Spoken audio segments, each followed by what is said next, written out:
প্রিয় দেশবাসী, সবাইকে বাংলা নববর্ষ 1432-এর শুভেচ্ছা জানাচ্ছি। শুভ নববর্ষ।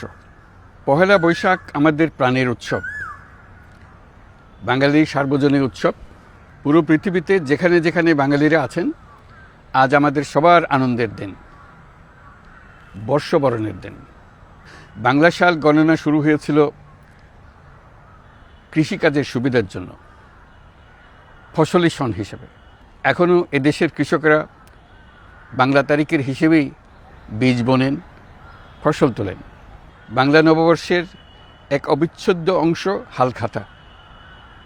এখনকার আধুনিক সময়েও এখনও এই হালখাতার ঐতিহ্যকে ধরে রেখেছেন বাংলাদেশের হাটে বাজারে, শহরে বন্দরে।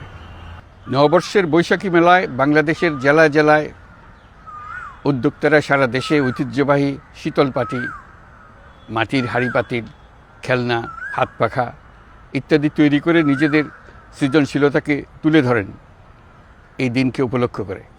বাংলাদেশের সংস্কৃতি ও ঐতিহ্য রক্ষায় এবং একে এগিয়ে নিয়ে যেতে আমাদের সবাইকে সক্রিয় ভূমিকা রাখার জন্য অনুরোধ জানাচ্ছি।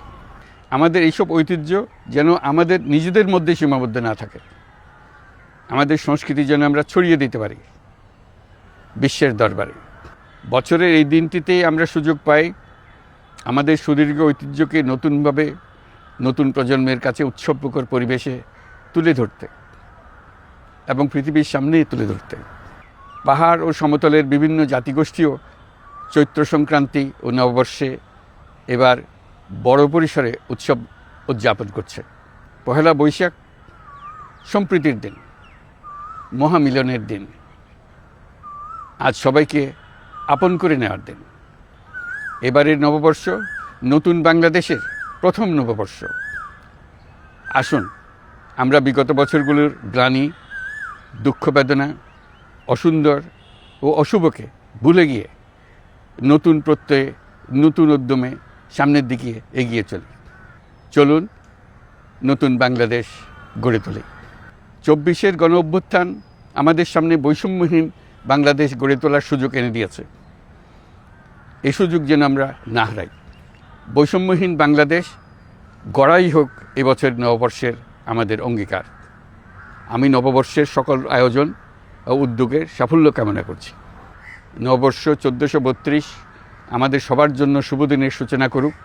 নববর্ষ আমাদের সকলের জন্য নতুন ও গভীর আনন্দের উন্মোচন করুক, এই কামনা করছি।